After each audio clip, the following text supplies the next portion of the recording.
नमस्कार दोस्तों, आज हम बात करेंगे इंडियन पोइट कमला दास की एक बहुत ही फेमस पोएम एन इंट्रोडक्शन के बारे में। ये पोएम कमला दास का ऑटोबायोग्राफिकल वर्क है। कमला दास का एक कलेक्शन है समर इन कलकत्ता। तो इस कलेक्शन में ही इस पोएम को एन इंट्रोडक्शन को शामिल किया गया था। अगर कमला दास की बात करें तो इनका पेन नेम मलयालम नाम इनका माधवी कुट्टी था और मुस्लिम नाम इनका कमला सुरैया था। शादी से पहले कमला दास के काफी ऐसे वर्क्स हैं जिसमें माधवी कुट्टी के नाम से काफी फेमस रही हैं। जन्म की अगर बात करें तो मालाबार तट, जो कि अभी केरला में है। इस पोएम में कमला दास पैट्रियार्कल सोसाइटी की बात करती है, यानी पितृसत्तात्मक समाज की। और इस पोएम में उन्होंने अपने काफी डीप इमोशंस कन्फेस करा है कि कैसे पैट्रियार्कल सोसाइटी में जो महिलाएं हैं वो सफर करती हैं। वो अपनी लाइफ की बात करती हैं कि कैसे उनको फोर्स किया गया कि उन चीजों को चुने जो सोसाइटी चाहती है उनसे, ना कि वो उन चीजों को चुने जो वो खुद चाहती हैं। ओके, तो थीम क्या है इस पोएम की? Feminism and equal rights, freedom and marriage.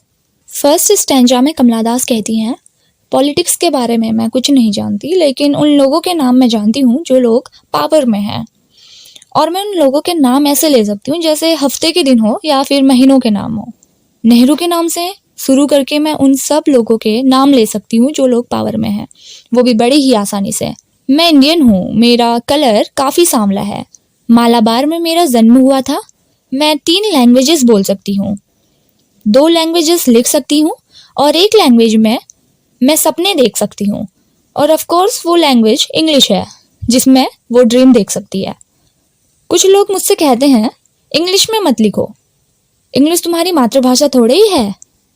कमला दास कहती हैं, मुझे अकेला क्यों नहीं छोड़ देते? क्रिटिक्स, फ्रेंड्स, विजिटिंग कजिन्स, इन सब की बात कर रही हैं कमला दास। वो कहते हैं कि आप सभी मुझे बोलने क्यों नहीं देते?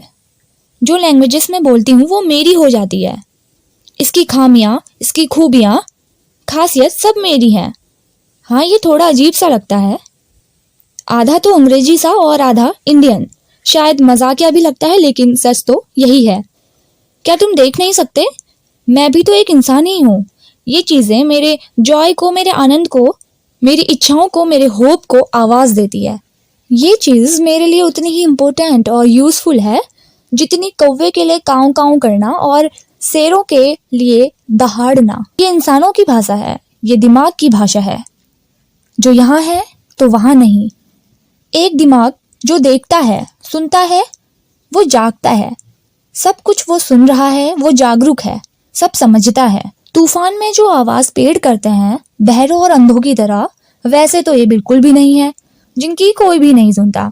या फिर मानसून के बादलों की तरह नहीं है, या फिर बारिश की तरह भी नहीं है, या फिर जलती हुई चिता जो आवाज करती है। इनमें से किसी भी की तरह नहीं है। ये सारी चीजें वो लैंग्वेज के लिए बोल रही है। कमला दास कह रही हैं, मैं बच्ची थी और उन्होंने कहा कि मैं बड़ी हो गई हूँ, क्योंकि मेरी हाइट बढ़ गई थी, मैं लंबी हो गई थी, मेरे लिम्स यानी अंग बढ़ रहे थे और बॉडी में 1-2 जगह बाल भी आ रहे थे। टीनेज की बात की जा रही है यहाँ पे। वो कहती हैं, जब मैंने प्रेम मांगा, क्योंकि मैं उस टाइम पे नहीं जानती थी कि इसके अलावा और क्या मांगा जा सकता है, तो वो लोग मेरे लिए 16 साल का लड़का ले आए, यानी वो मैरिज की बात कर रही है, मेरे बेडरूम में, और बाहर से दरवाजा बंद कर दिया गया। हालांकि उसने मुझे मारा नहीं, उसने मुझे पीटा नहीं, लेकिन मेरी जो वुमन बॉडी थी वो ऐसे फील कर रही थी जैसे इसको काफी पीटा गया हो। मेरी ब्रेस्ट यानी छाती और मेरे वॉम यानी गर्भ का जो भार था, इसका जो वेट था, वो मुझे क्रश कर रहा था। मैं मानो कांप सी रही थी। फिर वो कहती हैं कि फिर मैंने एक शर्ट पहन ली, मेरे भाई का ट्राउजर मैंने पहन लिया, और आदमियों की तरह मैंने अपने बाल छोटे छोटे करवा लिए, और मैंने अपने औरत होने को इग्नोर किया। अब उससे सब लोग कहने लगे, साड़ी पहनो, एक औरत बनो, एक पत्नी बनो। उन्होंने मुझसे कहा, जब ऐसा सब मैंने किया, जब वो लड़कों वाले चीज़ें पहन रही थी, उनके जैसा काम कर रही थी, तो ये सारी चीज़ें उनको सुनने को मिल रही थी। लोग कहने लगे, सिलाई करो, कढ़ाई करो, एक अच्छी कुक बनो, अपने सर्वेंट से झगड़ा करो, उन सब चीज़ों में फिट हो जाओ जहाँ से तुम औरत बन जाओ, यानी कि जिससे तुम औरत कहलाओ, जो काम पर्टिकुलरली फिक्स किया गया है औरतों के लिए, तो वो चीज़ करो। अब जो ये कैटेगरी बनाने वाले थे उन्होंने मुझ पर चिल्लाया, दीवारों पर मत बैठो, लेस ट्रैप्ड विंडोज से मत झांको, यानी खिड़कियों से मत झांको, एमी बनो या कमला बनो, या फिर सबसे बेहतर है कि तुम माधवी कुट्टी ही बनो, लेकिन मर्द बनने की कोशिश मत करो क्योंकि ये काम तुम्हारा नहीं है। ये तुम्हारे लिए एक ऐसा टाइम है कि तुम एक रोल पसंद करो अपनी लाइफ में। बंद करो ये बचकाने बच्चों वाले गेम खेलना, पागल मत बनो। जब कोई तुमको प्रेम में धोखा दे दे तो दहाड़े मारकर मत रो क्योंकि तुम तो एक लड़की हो ना।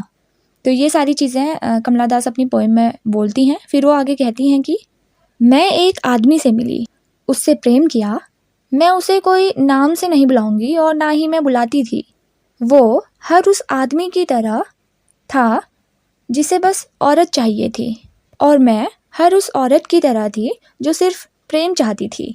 कमला दास कहती हैं, उसके अंदर एक जल्दबाजी थी, एक भूख थी, रिवर्स की तरह, नदियों की तरह, और मेरे अंदर समुद्रों की तरह शांति थी और कभी न थकाने वाला इंतज़ार था मेरे अंदर। अब वो कह रही हैं, कौन हो तुम? मैंने हर किसी से पूछा, सबका जवाब एक ही था कि मैं हूँ।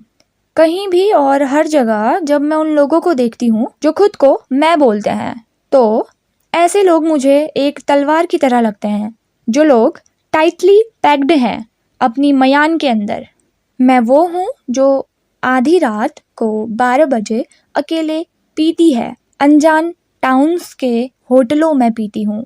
मैं वो हूँ जो हंसती है, मैं वो हूँ जो प्रेम करती है और बाद में शर्म महसूस करती है। मैं वो हूँ जो यहाँ पर लेटी हुई है, जो मर रही है, जिसके गले से रैटल की आवाज़ आ रही है। मैं पापी हूँ, मैंने पाप किया है, मैं संत हूँ, मैं बिलवड हूँ और बिट्रेड भी। कोई ऐसा आनंद नहीं है जो तुमने महसूस किया हो और वो मेरे पास नहीं है, और ना ही ऐसा कोई दर्द है जो तुम्हारे पास है और मेरे पास नहीं, और मैं भी खुद को मैं ही कहकर बुलाती हूँ। तो दोस्तों, ये रही हमारी पोएम की आखिरी लाइन। लास्ट में इस पोएम की मैसेज की बात कर लेते हैं कि ये कविता हमें क्या मैसेज देती है। कमला दास इन इंट्रोडक्शन में नारीवाद, समान अधिकार, स्वतंत्रता और विवाह के शक्तिशाली विषयों की पड़ताल करती है। यह कविता एक बहुत ही स्पष्ट नारीवादी कथन है जो सभी महिलाओं के लिए स्वतंत्र विकल्प की वकालत करता है। यह जीवन के हर पहलू के संबंध में है, लेकिन कमला दास विवाह पर यानी मैरिज पर विशेष बल देती है। इसी के साथ हमारी ये पोएम खत्म होती है। आई होप कि आप सभी को ये समझ आई होगी। इसे देखने और सुनने के लिए आप सभी का धन्यवाद।